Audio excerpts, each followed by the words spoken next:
Breaking news Abdullapurmet brilliant college చోరీ కేసులో దర్యాప్తు స్పీడప్ అయింది. కోటి రూపాయల చోరీ చేసింది ఒక్కడే అని, అది కూడా బత్తుల ప్రభాకర్ గా అనుమానం వ్యక్తం చేస్తున్నారు పోలీసులు. హార్డ్ డిస్క్ కూడా మాయం కావడంతో ప్లాన్ ప్రకారమే చోరీ జరిగింది అంటున్నారు. కాలేజ్ చుట్టూ ఉన్న సీసీ కెమెరాలు పరిశీలిస్తున్నారు. గతంలో అనేక కేసులు అరెస్ట్ అయిన బత్తుల ప్రభాకర్ కొద్ది రోజుల క్రితం నుంచి జైలు నుంచి తప్పించుకుని పరారీలో ఉన్నాడు.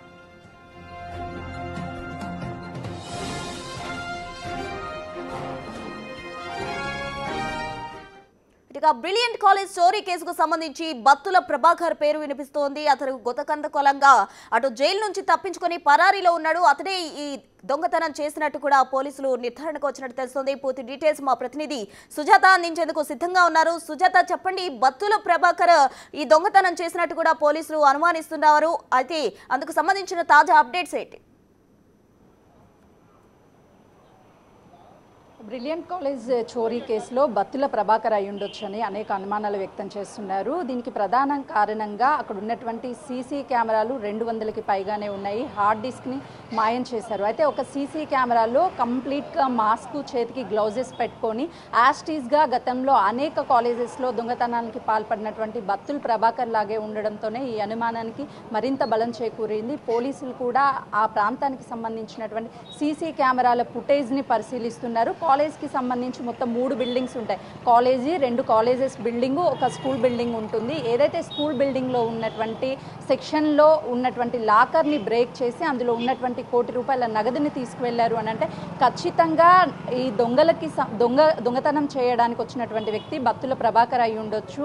ఇక్కడ ఉన్నటువంటి వాళ్ళు ఎవరు కూడా లోపలికి వెళ్ళడానికి యాక్సెసిబిలిటీ లేకపోగా కరెక్ట్గా ఎక్కడైతే లాకర్ ఉందో ఆ లాకర్ వరకు వెళ్ళారు అని అంటే ప్లాన్ ప్రకారమే గతంలో అతను చేసినటువంటి చాలా వరకు ఇంజనీరింగ్ కాలేజెస్లో చోరీలు యాస్టీస్గా జరగడము, ఇక్కడ కూడా అదే విధంగా జరగడంతోనే బత్తుల ప్రభాకర్ అయి ఉండొచ్చు అని చెప్పేసి అనుమానం వ్యక్తం చేస్తున్నారు.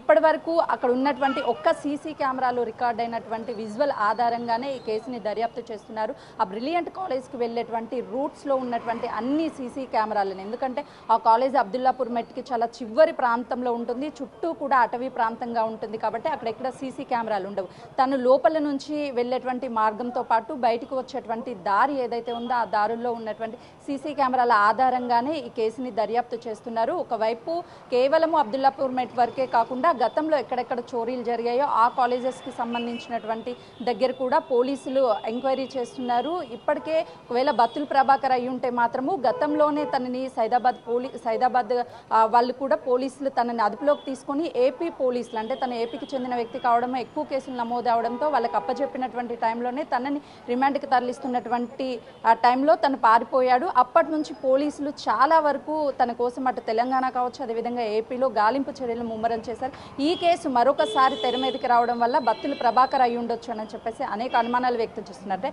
నిన్న అక్కడ కాలేజ్ పరిధిలోకి వెళ్ళినటువంటి టైంలో కూడా చుట్టూ ఒకసారి అబ్జర్వేషన్ చేస్తే 3 బిల్డింగులకి సంబంధించి ఎంట్రన్స్ అయ్యేటువంటి చోట 2 బిల్డింగుల సీసీ కెమెరాలు ఉన్నాయి. తను ఎక్కడైతే చోరీకి పాల్పడ్డాడో ఆ బిల్డింగ్ దగ్గర సీసీ కెమెరాలు లేకపోవడం వల్ల ఒకవేళ ఆ సీసీ కెమెరాలను ముందుగానే తొలగించి ఆ తర్వాత తను లోపలికి ఎంటర్ అయ్యాడు. ఒక్కడే అంత దర్జాగా లోపలికి వెళ్ళి దొంగతనం చేసి బయటకు వచ్చేటువంటి టైంలో అక్కడ ఉన్నటువంటి సెక్యూరిటీ కానీ ఎవ్వరూ అక్కడ తనని ఐడెంటిఫై చేయలేకపోవడానికి ప్రధాన కారణము ఎంట్రన్స్ ఒక గేటు ఉంటుంది, back side building back side అంతా ఫారెస్ట్లా ఉంటుంది, అక్కడ నుంచి ఎవరైనా సరే లోపలికి రావచ్చు. కానీ ఎక్కడైతే దొంగతనం జరిగినటువంటి బ్లాక్ ఉందో ఆ బ్లాక్ దగ్గర సెక్యూరిటీ 24/7 ఉంటారు. అయినా కూడా తను గేట్ లోపల నుంచి కాకుండా వెనక భాగం నుంచి ఎక్కడి నుంచి వెళ్ళాడు అనేది పెద్ద ప్రశ్నగా మారింది. వెనక సీసీ కెమెరాలు లేకపోవడం, ముందున్నటువంటి సీసీ కెమెరాలని తొలగించడము, ఇదంతా ప్లాన్ ప్రకారమే ముందే నిఘా పెట్టుకొని లోపల చోరీ జరిగి ఉండొచ్చు అని చెప్తున్నారు. కానీ కోటి రూపాయలు పోయాయి అని చెప్పేసి అటు మేనేజ్మెంట్ చెప్తుంది. పోలీసులు ఎవరు తీశారు అనేది ఇంకా క్లారిటీ రాలేదు. ఉన్నటువంటి ఒక్క సీసీ కెమెరా ఫుటేజ్ ఆధారంగానే కేసుని పరిశీలిస్తున్నాము. చుట్టుపక్కల ఉన్నటువంటి సీసీ కెమెరాలు ఎక్కడ అనేది నమోదు అవ్వలేదు. 200 కెమెరాలు ఉన్నప్పటికీ ఆ హార్డ్ డిస్క్ అని కూడా చోరీ చేశారు అని చెప్పేసి పోలీసుల వర్షన్ చెప్తున్నారు. ప్రస్తుతం సుజాత, దొంగతనం మానవాళి కనుక గమనించినట్లయితే గతంలో కూడా బత్తుల ప్రభాకర్ ఈ విధంగానే దొంగతనం చేసేవాడు. ఒక ఆధారం కూడా లేకుండా ఎక్కడ కూడా అతను కనీసం సెల్ ఫోన్ కూడా యూజ్ చేయడు. ఎందుకంటే ట్రేస్ చేసి తన ఆచూకీ కనుక్కుంటారు కాబట్టి ఒక ఫోన్ కూడా యూజ్ చేయకుండా చాలా చాకచక్యంగా బత్తుల ప్రభాకర్ దొంగతనాలు చేస్తూ ఉంటారు. మరి ₹1 కోటి ఒక వ్యక్తే చేశాడు అంటే కన్ఫర్మ్ గా బత్తుల ప్రభాకరే అయి ఉంటుంది అని కూడా పలు అనుమానాలు వ్యక్తమవుతున్న పరిస్థితి. అందుకు సంబంధించి పోలీసులు ఏమంటున్నారు? ఈ కేసుకు సంబంధించి దర్యాప్తు ఎంత మేర స్పీడప్ చేశారు? ఎగ్జాక్ట్లీ ప్రస్తున్నా, ఎందుకంటే ఆ కాలేజ్కి ఎంటర్ అయ్యే దగ్గర నుంచి లోపల వరకు కంప్లీట్గా సెక్యూరిటీ 24/7 ఉంటారు. లోపలికి వెళ్ళేటువంటి టైంలో కూడా ఏ బ్లాక్లో మనీ ఉంది, ఏ బిల్డింగ్లో మనీ ఉంది, ఎక్కడ ఉంది అని ఐడెంటిఫై చేయడానికే కనీసము అక్కడ చాలా టైం పడుతుంది. కానీ డైరెక్ట్గా వెళ్ళి ఆ లాకర్ని బ్రేక్ చేసి డబ్బులు తీసుకువెళ్ళాడు అని అంటే గతంలో బత్తుల ప్రభాకర్ చాలా ఇంజనీరింగ్ కాలేజ్ని టార్గెట్గా చేసుకొని దొంగతనం చేశాడు. ఆ టైంలో కూడా ఎక్కడ తన ఆనవాళ్ళు మీరు అన్నట్టుగా సెల్ ఫోన్ యూజ్ చేస్తే ఎక్కడ ట్రాక్ అవుతుందో అని చెప్పేసి ఎలాంటి మొబైల్స్ కూడా యూజ్ చేయకుండా వెళ్ళి దొంగతనాలు చేసి దర్జాగా బయటికి వెళ్ళిపోయి ఆ మనీతో ఎంజాయ్ చేశాడు. ఆ టైంలోనే తను కొన్ని ప్లాన్ ప్రకారం అంటే ఎన్ని ఇంజనీరింగ్ కాలేజెస్ ఉన్నాయి, ఎక్కడెక్కడ ఉన్నాయి, ఎలా దొంగతనాలకి చేస్తే మనం దొరకకుండా ఉంటాము, ఇలాంటి కంప్లీట్ ప్లానింగ్ తన దగ్గర ముందే ఉంది కాబట్టి తనే ఖచ్చితంగా లోపలికి వెళ్ళి దొంగతనానికి పాల్పడి ఉంటాడు అని చెప్పేసి ఈ వర్షంలో పోలీసులు అనుమానిస్తున్నారు. ఒకవేళ బయట వ్యక్తులు వెళ్ళాలి అంటే ముందుగా రెక్కి నిర్వహించాలి, ఆ తర్వాత లోపలికి వెళ్ళాలి. లోపలికి వెళ్ళి ఒక్కరే ఆ దొంగతనానికి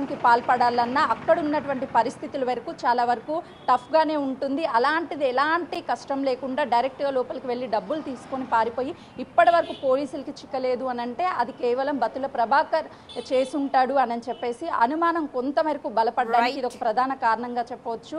తను గతంలో చేసిన ఏ ఇంజనీరింగ్ కాలేజ్లో కూడా తను చేసినటువంటి దొంగతనాలు బయటపడలేదు. అప్పుడే తను కొన్ని లిస్ట్ని ప్రిపేర్ చేసుకొని ఆయా కాలేజీలు మళ్ళీ టార్గెట్గా చేసుకొని ఉండొచ్చు అని చెప్పి కూడా ఒకవైపు వినిపిస్తుంది. Okay, right Sujatha, thank you. మొత్తంగా బ్రిలియంట్ కాలేజ్లో దొంగతనం చేసింది ఎవరు అన్న దానికి సంబంధించి కూడా పోలీసులు దర్యాప్తు అయితే వేగవంతం చేశారు. మరోవైపు ఈ దొంగతనానికి సంబంధించి కూడా బత్తుల ప్రభాకరే చేసినట్టు కూడా పలు అనుమానాలు వ్యక్తమవుతున్నాయి. ఎందుకంటే ఎక్కడ కూడా ఏ ఆచూకీ లేదు. ₹1 కోటి దొంగతనం ఒక వ్యక్తి చేయడం అనేది అంత ఆషామాషి పని కాదు కాబట్టి మోస్ట్ వాంటెడ్గా ఉన్న బత్తుల ప్రభాకర్ ఈ విధంగా దొంగతనం చేశారంటూ అనుమానాలు వ్యక్తమవుతున్నాయి. మరి ఎవరు చేశారు అన్న దానికి సంబంధించి పోలీసుల దర్యాప్తులో నిజానిజాలు తెలనున్నాయి.